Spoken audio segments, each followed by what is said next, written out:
Alright, no new in the title of this one, but I'm Jake, and I can't skate.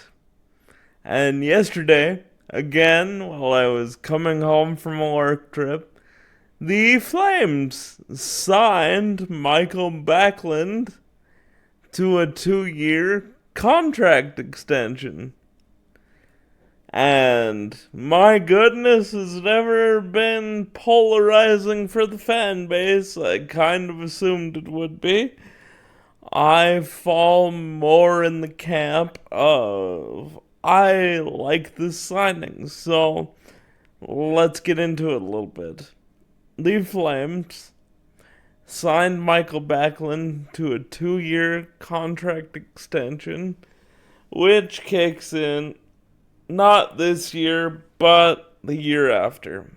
That means Mikael Backlund will be Flame for the next 3 years. From the context given in the press conference, it sure does seem like this would probably be Mikael Backlund's last NHL contract, and that would make sense. By the end of it, he'll be 39. And that is where, for some of you guys, the problem lies.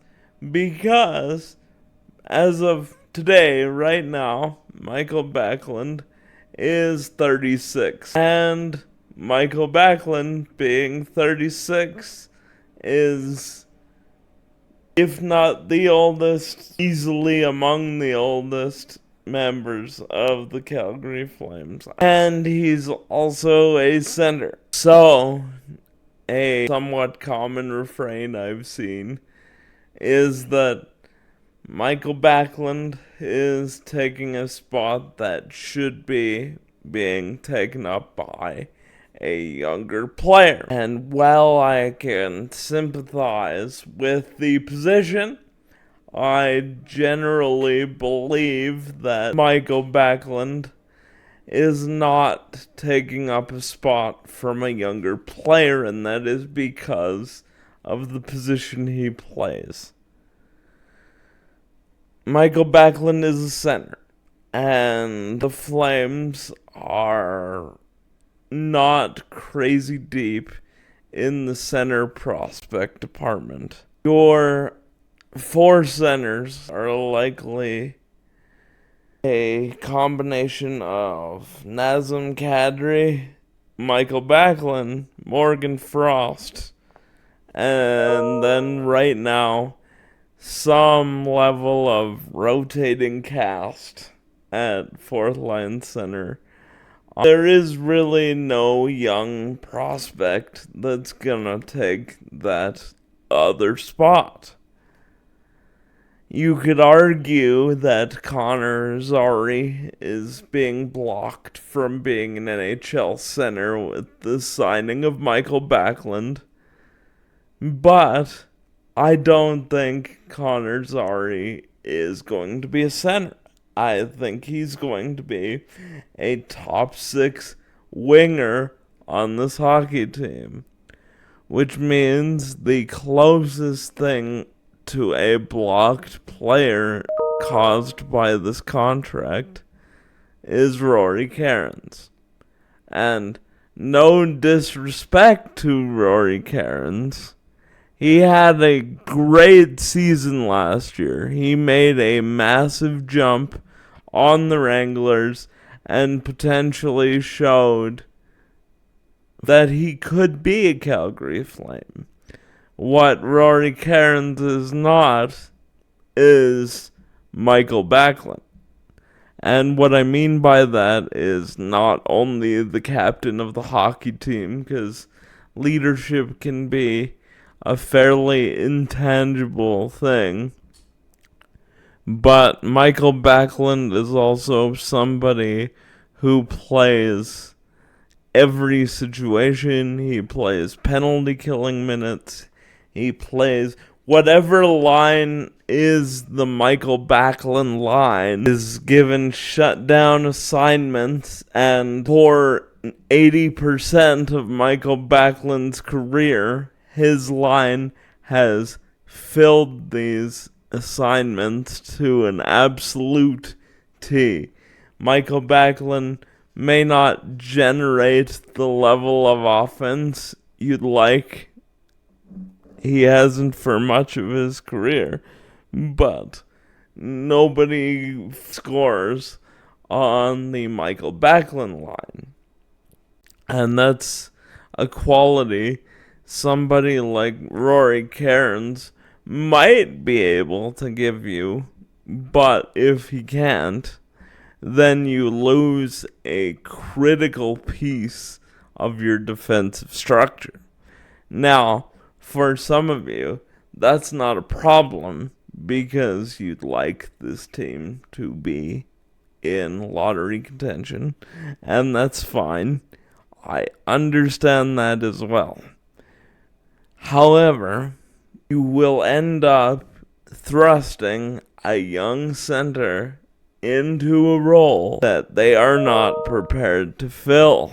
And I do not think, even if I buy the lottery scenario fully, which you guys all know at this point that I don't, our group is too good for that, and we have too good of a goalie to be a true lottery contender. So, even if I bought into that, you are harming the development of a young center by putting them in a position to fail. Here is the other part of this contract, and that's that it's a 2-year extension. It does not affect the roster this year. Even if they had not signed Mikael Backlund for 2 more seasons, the roster construction this year would still have been the same. Now let's get a little bit into the details of this contract. It's 2 years at $3.25 million, $6.5 million over the extension. And by the time Mikael Backlund is at the end of this contract, I fully expect him to be in a position where at most he is a 4th line center, if not being scratched some nights, because by the time we get to the end of the contract, guys like Cole Reshney and Colin Potter will be ready, hopefully, to take that ice time away from Mikael Backlund. Until that point, he's still going to fill that shutdown character role. He's still going to be the captain of the team. And let's not forget, in addition to being the defensive shutdown stalwart that he is, gotten Selke votes multiple times, but he's also been the fixer for any young, struggling forward. We've thrown Matthew Tkachuk down on the Backlund line. Look where Matthew Tkachuk ended up going. We've thrown Connor Zary on the Backlund line. He's doing great now. We've thrown Matt Coronado on the Backlund line. He's doing great. Mikael Backlund absolutely improves any line mates he's given. This is somebody I would take on my team 10 times out of 10, and I'm glad he's going to be a Flame for life. And he has the chance to pass Iggy for the most games played as a Flame, and he has spent every year since 2007 in this organization. He is the ultimate soldier, and he said he wants to win in Calgary. Not just win, but win a Stanley Cup with the Flames. It means more to him to do it here. This is the person we want on the team. And luckily, he's going to be on the team for the next 3 years at a reasonable cap hit. Alright, let me know what you think of the Backlund contract. Do you think it shouldn't have happened? Do you think it's too many years? Do you love the contract? I'm more in the I like it. I don't love it, but I like it, and I love the player and the person. Do all the YouTube things, and as always, go Flames.